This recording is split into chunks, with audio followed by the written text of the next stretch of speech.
everybody, I would love you all to meet Rueben, who has worked as he's been with the project for quite a number of years, and he is our guide when he's around, when we have guests, and he really knows so much about the animals and nature.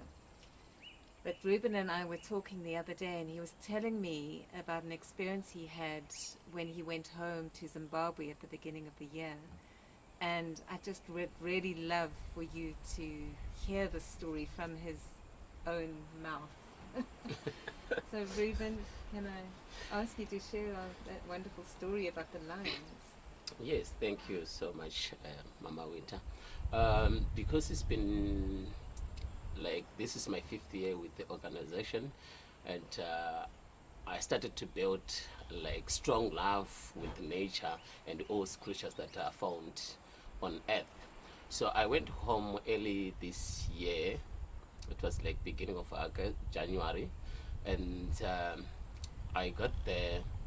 There was a pride of lion that were in our village.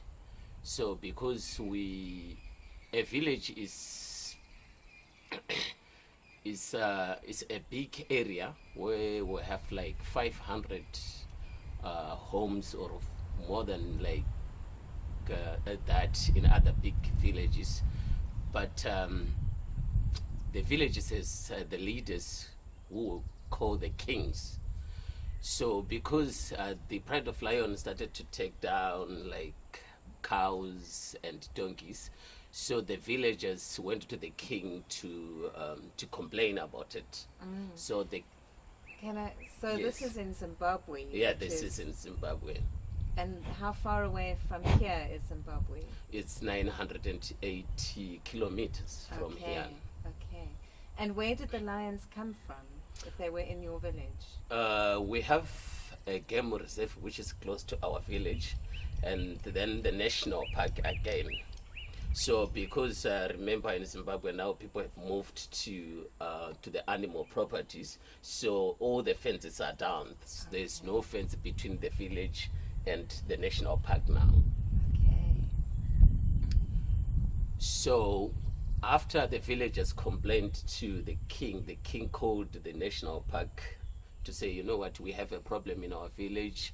We need you to come and see what you can do with your lions. And then the national park sent 2 of the rangers to come with guns to shoot the pride of lions. And because there were only 2, the king called the villagers and said, you know what, we need people that they can help these national park guys to track the lions so that they can shoot them. Mama, when it was challenging to stand up for the lions in the villages, which are more than 600-800 people in front of them, and they are elders. But I managed to stand up and asking them a question why do you want to kill them? And then the national park guys said, we are following the orders that we have given by our managers or our controllers. I said, don't you have someone to come and guard them? Then you can at least take them back to the national park. And then they said, no, we are just here to do what we are here to do. And also the villagers were shocked about my words, that how can you say such a thing? You see, they are killing our cattle, they are killing our dogs, but you said you don't want them to kill them. How? You see. So we as a team built a temporary house where we were waiting for the lions to come for the 3 days. But in that 3 days I was praying deep down from my heart that I don't want them to die. I asked them that, you know that lions, I love you with my whole heart, and I know that you love me, but if you can hear me, please just return back safely without any fight, without anything, because I don't want any bullet on you. And then I told also my king's son, the first king's son, that you know what, I'm going to do this. And he said to me, how are you going to do it? I said, I'm going to do it. And 3 days we were there each and every night to wait for the lions, no lions coming. And then the third day, one of our villagers said, you know what, I can offer a cow so that you can kill the cow and offer it to the lion to attract the lions to come so that we can have chance to shoot them.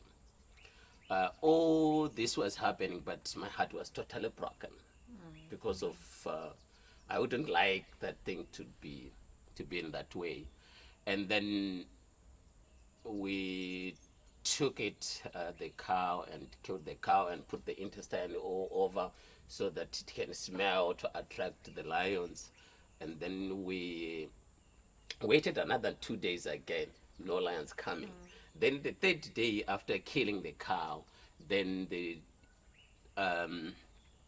national park guys received a call because they know that this pride looks like this pride looks like this, that, you know what, I think you guys are looking for the pride that we saw this morning. How?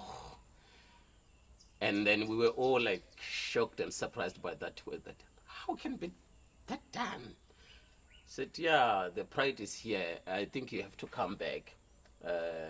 We'll try to see if it's the correct pride. And then they went back to the national park and checked, and also called the king again to confirm that that is exactly the pride that we were looking for. So they went back. They to went the back park. to the Nobody park. saw them. They Nobody didn't kill saw any them. more cattle. They just went back safely to the park. Safely. The first day that we went, before we constructed that small house, we saw even new tracks of last night. So they had been there, and then you were praying, and they heard you. And they heard me. Even now, I try to ask some other people to check if they saw any other alliance coming back again, but said no. Nothing. So what did the king's son say when you, because you told the king's son that you had been praying for the And lions. he didn't even have words to say because he was totally shocked about what happened. Like, how can you manage to do it? Because exactly what I said to him is what happened. And he said, how can you talk to them? And I said to him, this is about love and about heart to heart with them. That if I felt like I love them and I love them sufficiently enough for them to hear me, and they can hear me, and I can tell them what is good for them. So it showed everyone, and I think the story's probably everyone in your village knows the story now, that you don't have to kill animals.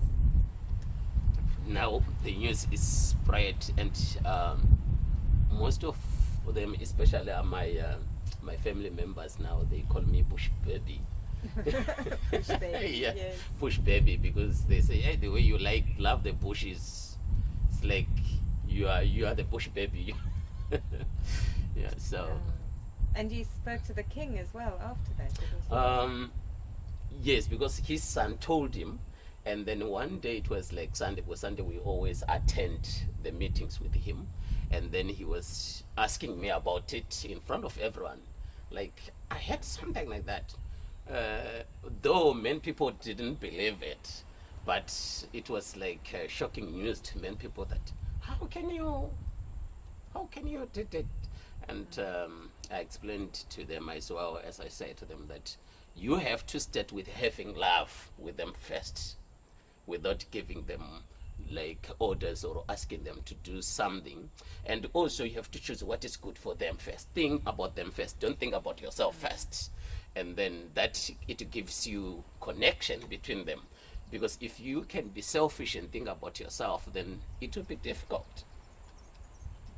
Exactly. It's such a beautiful story, and it just shows you putting your love into action. You know, you are actually working with all these principles that we are learning through animal communication, you know, through what I teach you. This Yeah, is you exactly. living it. And I think all this, it comes from you, all the teachings that you're teaching me, and the way that you do things, it totally sits well in my heart. And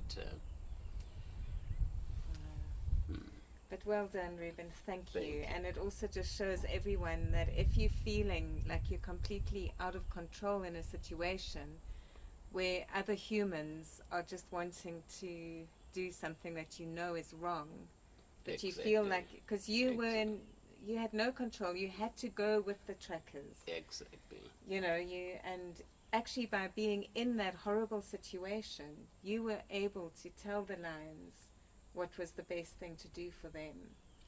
Because if you just said, oh no, I want nothing to do with it, this is horrible, I'm going to go away, you know, it wouldn't have been as powerful for you to communicate with the lions. So that's why I'm always say to people as well, it's very good to know the bad stuff that's going on with animals, so that we can, you know, that we can assist with our hearts, with our loves, even if we're not in the presence of the animals, we can still communicate with them, and just see a beautiful, the best outcome for everyone. And that was the best outcome, because it's what's the best?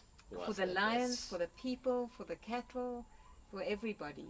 So I just want to say thank you, Ruben, from my heart. Well done. Oh, thank You're you. brilliant. Thank you.